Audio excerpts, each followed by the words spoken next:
ସୁବର୍ଣ୍ଣା ଆମର ଯାଇଛି ମୟୂରଭଞ୍ଜ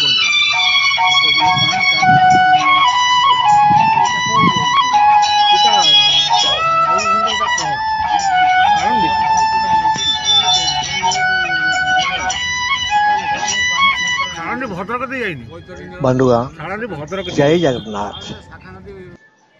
ଆପଣଙ୍କୁ ମୋ ୟୁଟ୍ୟୁବ୍ ଚ୍ୟାନେଲ୍ ବିଜୟ ସ୍ୱାଇଁ ୟୁଟ୍ୟୁବ୍ ଚ୍ୟାନେଲ୍ର ଆଉ ଏକ ନୂତନ ଭିଡ଼ିଓ ବ୍ଲଗ୍କୁ ସ୍ୱାଗତ। ବନ୍ଧୁଗଣ ବର୍ତ୍ତମାନ ଆମେ ଆସି ପହଞ୍ଚି ଯାଇଛୁ ମୟୂରଭଞ୍ଜ ଜିଲ୍ଲାର ମା କିଚକେଶ୍ୱରୀ ମନ୍ଦିରର ପାଖରେ। ଏ ହେଉଛି ମନ୍ଦିରର ମୁଖ୍ୟ ଗେଟ୍। ଏବେ ପ୍ରାୟ ବର୍ଷକ ତଳେ ଏହା ନିର୍ମାଣ କରାଯାଇଛି। ଆମେ ଆସି ପହଞ୍ଚି ଯାଇଛୁ ମନ୍ଦିରର ମୁଖ୍ୟ ଗେଟ୍ ନିକଟରେ। ମା କିଚକେଶ୍ୱରୀଙ୍କ ମନ୍ଦିର ଓଡ଼ିଶା କାହିଁକି ଓଡ଼ିଶାର ଆଖପାଖ ରାଜ୍ୟମାନଙ୍କରେ ମଧ୍ୟ ପ୍ରସିଦ୍ଧି ଲାଭ କରିଛି। ପ୍ରତିଦିନ ଏଠାକୁ ଓଡ଼ିଶା ତଥା ଓଡ଼ିଶା ବାହାର ଛତିଶଗଡ଼, ଝାଡ଼ଖଣ୍ଡ, ପଶ୍ଚିମବଙ୍ଗ ଇତ୍ୟାଦି ଜିଲ୍ଲାରୁ ଦର୍ଶନାର୍ଥୀ ଭକ୍ତମାନେ ଏଠାକୁ ଦର୍ଶନ କରିବା ପାଇଁ ଆସନ୍ତି। ଆପଣମାନେ ଦେଖୁଛନ୍ତି ସ୍କୁଲର ପିଲାମାନେ ଶିକ୍ଷକମାନଙ୍କ ସହିତ ମନ୍ଦିର ଦର୍ଶନ କରିବାକୁ ଆସିଥିଲେ। ସେହି ଦୃଶ୍ୟ ଆପଣମାନେ ଦେଖୁଛନ୍ତି। ଏହି କିଚକେଶ୍ୱରୀ ମନ୍ଦିର ସମ୍ପୂର୍ଣ୍ଣ କଳା ମୁଗୁନି ପଥରରେ ନିର୍ମାଣ କରାଯାଇଛି। ସୁନ୍ଦର ସବୁଜିମା ଭିତରେ ଏହି ମନ୍ଦିର ଅବସ୍ଥିତ। ଦେଖିଲେ ମନ ଲାଖି ରହେ। ଯଦି ଆପଣମାନେ କେବେ ଏହି କିଚକେଶ୍ୱରୀ ମନ୍ଦିର ବୁଲିବାକୁ ଆସିନଥାନ୍ତି ତାହେଲେ ନିଶ୍ଚିତ ଭାବେ ଥରେ ଆସି ମନ୍ଦିର ଦର୍ଶନ କରି ମାଙ୍କର କୃପା ଲାଭ କରନ୍ତୁ। ଏହି ମନ୍ଦିର ନିର୍ମାଣ କରାଯାଇଥିଲା ଆରମ୍ଭ 1920ରୁ 1925 ଖ୍ରୀଷ୍ଟାବ୍ଦ ମଧ୍ୟରେ। କିଛି ବର୍ଷ ଅନ୍ତେ ଏହା ପୁନର୍ନିର୍ମାଣ କରାଯାଇଥିଲା 1934 ଖ୍ରୀଷ୍ଟାବ୍ଦରେ। ମହାରାଜା ପ୍ରତାପ ଚନ୍ଦ୍ର ଭଞ୍ଜଦେଓ ମୟୂରଭଞ୍ଜଙ୍କ ଦ୍ୱାରା ପୁନଃ ଉଚ୍ଚକୋଟୀର ମନ୍ଦିର ନିର୍ମାଣ କରାଯାଇଥିଲା। ମନ୍ଦିରର ଉଚ୍ଚତା ହେଉଛି 100 ଫୁଟ। ଏହି ମନ୍ଦିରର ପ୍ଲିନ୍ଥ ଏରିଆ ହେଉଛି 1764 ବର୍ଗ ଫୁଟ। ସେହି ସମୟରେ ପୁନର୍ନିର୍ମାଣ ସମୟରେ ଏହି ମନ୍ଦିର ନିର୍ମାଣ ପାଇଁ ଖର୍ଚ୍ଚ ହୋଇଥିଲା ପ୍ରାୟ 85,000 ଟଙ୍କା। କିନ୍ତୁ ବର୍ତ୍ତମାନ ସେହି ମନ୍ଦିର ନିର୍ମାଣରେ କେତେ ଟଙ୍କା ଖର୍ଚ୍ଚ ହେବ ତା କହିବା ଅସମ୍ଭବ। ଏହା 1934 ମସିହାରେ ପୁନର୍ନିର୍ମାଣ କରାଯାଇଥିଲା ଏବଂ ଏଠାରେ ମଧ୍ୟ ଗୋଟିଏ ମ୍ୟୁଜିୟମ ପ୍ରତିଷ୍ଠା କରାଯାଇଛି। 1922 ମସିହାରେ ପୂର୍ଣ୍ଣଚନ୍ଦ୍ର ଭଞ୍ଜଦେଓ ମୟୂରଭଞ୍ଜର ରାଜା ଏହି ମନ୍ଦିରକୁ ନେଇ ମ୍ୟୁଜିୟମକୁ ପ୍ରତିଷ୍ଠା କରିଥିଲେ। ଆପଣମାନେ ଦେଖୁଛନ୍ତି ବର୍ତ୍ତମାନ ମନ୍ଦିରର ମୁଖ୍ୟ ଗେଟ୍। ଆମେ ଯେତେବେଳେ ପହଞ୍ଚିଥିଲୁ ସେତେବେଳେ ସମୟ ପ୍ରାୟ 12:30। ମନ୍ଦିର ବନ୍ଦ ହୋଇଯାଇଥିଲା। ତେଣୁକରି ଆମେ ବାଧ୍ୟ ହୋଇ କିଛିଟା ଫଟୋଗ୍ରାଫି ବାହାରର କିଛିଟା ଫଟୋଗ୍ରାଫି କରି ଫେରି ଯାଇଥିଲୁ ଏବଂ ଅପରାହ୍ନ 3ଟାରେ ଏହି ମନ୍ଦିର ପୁଣି ଖୋଲିବ। ତେଣୁ ଆମେ ଅପରାହ୍ନ 3ଟାରେ ଆସି ମନ୍ଦିର ଦର୍ଶନ କରିବାକୁ ଯାଇଥିଲୁ।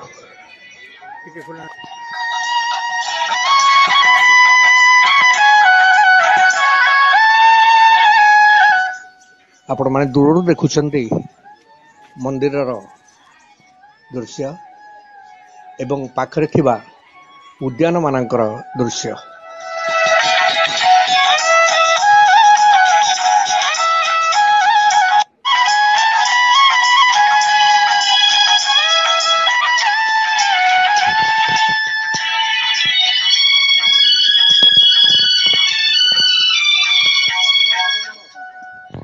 ମନ୍ଦିର ଭିତରକୁ ମାଙ୍କର ଫଟୋ ଉଠାଇବାକୁ କ୍ୟାମେରା ଏବଂ ମୋବାଇଲ ମନା। ତେଣୁକରି ମାଙ୍କର ଫଟୋ ଉଠାଇବା ସମ୍ଭବ ହେଲା ନାହିଁ। ଆପଣମାନେ ଦେଖୁଛନ୍ତି ବାହାରର ଦୃଶ୍ୟ, ସମ୍ପୂର୍ଣ୍ଣ ବାହାର ଦୃଶ୍ୟ। ବର୍ତ୍ତମାନ ସମୟ ପ୍ରାୟ 3ଟା ଉପରେ ହେଇଗଲାଣି। ଆମେ ପୁନଃ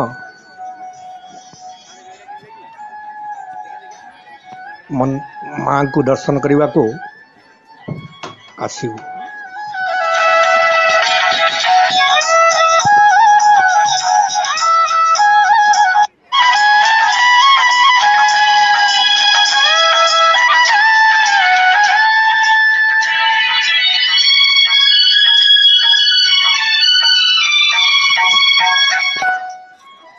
ମନ୍ଦିର ପରିସର ମଧ୍ୟରେ ବିଭିନ୍ନ ଦୋକାନ ବଜାର ଏବଂ SBI ବ୍ୟାଙ୍କ ମଧ୍ୟ ଅଛି।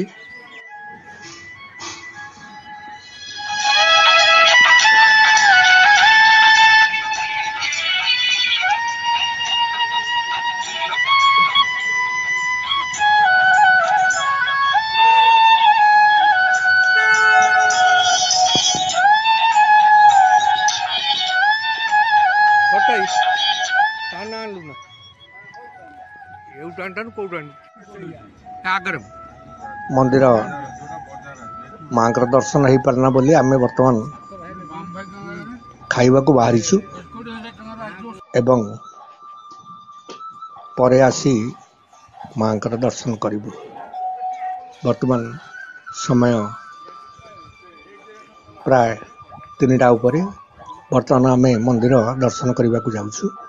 ଆପଣ ଦେଖୁଛନ୍ତି ସୁନ୍ଦର ମନ୍ଦିର ନିକଟକୁ ଯିବାକୁ ସୁନ୍ଦର ରାସ୍ତା, ମଝିରେ କାର୍ପେଟ ବିଛା ହେଇଛି, ପାର୍ଶ୍ୱରେ ସୁନ୍ଦର ବଗିଚା ମାନେ ଆପଣମାନେ ଦେଖୁଛନ୍ତି। ସୁନ୍ଦର ବଗିଚା।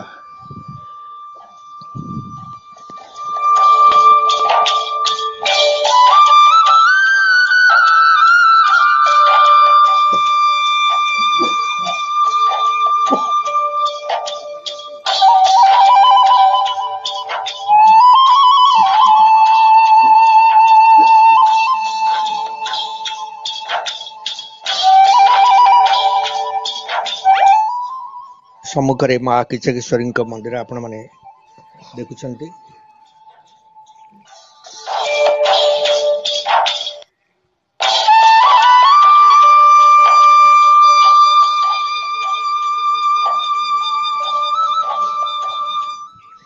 ଦେବଦାରୁ ଗଛ ଗୁଡ଼ିକ ପାର୍ଶ୍ୱରେ ଥିବା ବଢ଼ି ଯାଇଥିବାରୁ ସୁନ୍ଦର ଭାବେ କଟା ଯାଇଛି। ଆପଣମାନେ ଦେଖୁଛନ୍ତି ମାଙ୍କର ମନ୍ଦିର।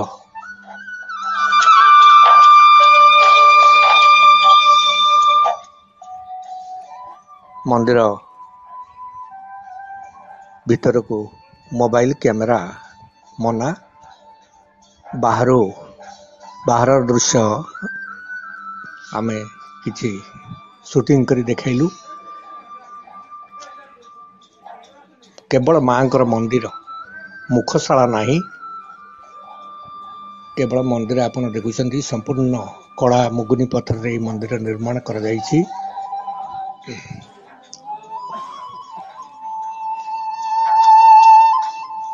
ସୁନ୍ଦର କଳା ସ୍ଥାପତ୍ୟର ଚାତୁରୀ ଆପଣମାନେ ଦେଖୁଛନ୍ତି।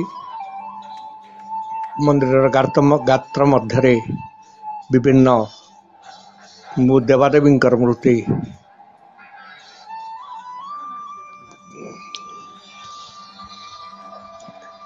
ଆଉ ଗୋଟେ କଥା ଆପଣମାନଙ୍କୁ ଜଣାଇବାକୁ ଚାହୁଁଛି, ଭୀମଗଦା ଏଠାକାରେ ଭୀମଗଦା ପ୍ରସିଦ୍ଧ। ସେଇ ଭୀମଗଦା ପାଇଁ ଗୋଟେ କିମ୍ବଦନ୍ତୀ ଅଛି। ଆପଣମାନେ ଦେଖୁଛନ୍ତି ଶିବ ପାର୍ବତୀଙ୍କର ମୂର୍ତ୍ତି ବଗିଚା ମଧ୍ୟରେ। ଏହି ଭୀମଗଦା ପାଇଁ ଗୋଟେ କିମ୍ବଦନ୍ତୀ ଅଛି, ଯାହାକି ପାଣ୍ଡବମାନଙ୍କ ବନବାସ ସମୟରେ ଯେତେବେଳେ ଦ୍ରୁପଦ ରାଜ୍ୟରେ ପାଣ୍ଡବମାନେ ଅଜ୍ଞାତ ଭାବରେ ବାସ କରୁଥିଲେ, ସେତେବେଳେ ଦ୍ରୌପଦୀଙ୍କର ରୂପରେ ମୁଗ୍ଧ ହୋଇ ରାଜା କିଚକ ଦ୍ରୌପଦୀଙ୍କୁ ଅସତ୍ ବ୍ୟବହାର କରିଥିଲେ ଏଥିରେ ଦ୍ରୌପଦୀ ଅସନ୍ତୁଷ୍ଟ ହୋଇ ଭୀମକୁ ଯାଇ କହିଥିଲେ ଯେ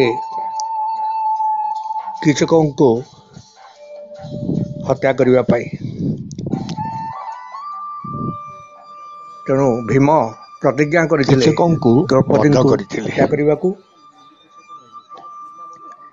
ଏବଂ ହତ୍ୟା ମଧ୍ୟ କରିଥିଲେ। ସେହି ହତ୍ୟା ସମୟର ସେହି ଗଦା ସେଠାରେ ସେ ଫୋପାଡ଼ି ଦେଇଥିଲେ। ବର୍ତ୍ତମାନ ସୁଦ୍ଧା ସେହି ଗଦା ଅଛି। କଥିତ ଅଛି ଲୋଭ ମୋହ ମାୟା ଥିଲେ ସେହି ଗଦା ଉଠାଇବା ସମ୍ଭବପର ହୁଏ ନାହିଁ। ଆପଣମାନେ ବର୍ତ୍ତମାନ ଦେଖୁଛନ୍ତି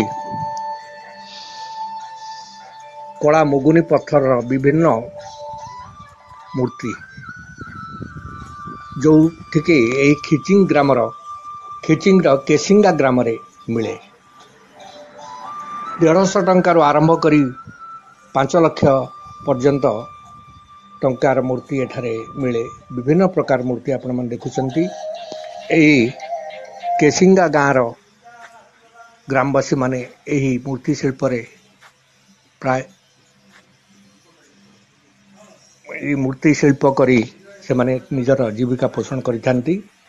ପାଖରେ କଳା ମୁଗୁନି ପଥରର ମିଳିଥାଏ।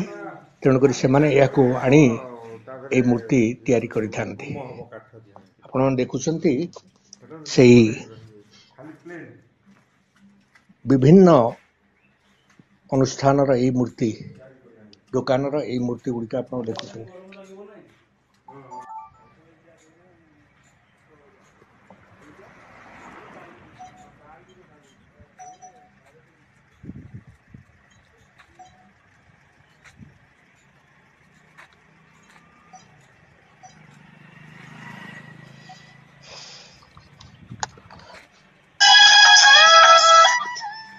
ପ୍ରଭୁ ହନୁମାନଙ୍କର ମୂର୍ତ୍ତି, ଶିବଙ୍କର ମୂର୍ତ୍ତି ଆପଣମାନେ ଦେଖୁଛନ୍ତି।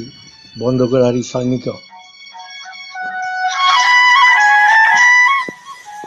ବନ୍ଧୁଗଣ, ଆପଣମାନଙ୍କୁ ଅନୁରୋଧ, ଆପଣମାନେ ଯଦି ପୂର୍ବରୁ କେବେ ଏହି ମା କିଚକେଶ୍ୱରୀଙ୍କ ମନ୍ଦିର କିମ୍ବା କେସିଙ୍ଗା ଗାଁର ଏହି ପଥର କାରିଗର ଅନୁଷ୍ଠାନ ମାନ ଦେଖିନଥାନ୍ତି ତାହେଲେ ଥରେ ଆସି ଦେଖି ଯାଆନ୍ତୁ।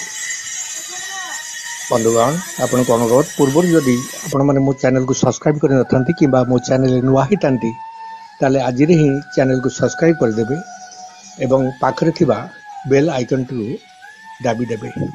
ଭିଡ଼ିଓଟିକୁ ନିଶ୍ଚିତ ଶେଷ ପର୍ଯ୍ୟନ୍ତ ଦେଖିବେ। ଲାଇକ୍ ଓ ବନ୍ଧୁମାନଙ୍କୁ ସେୟାର କରିଦେବେ।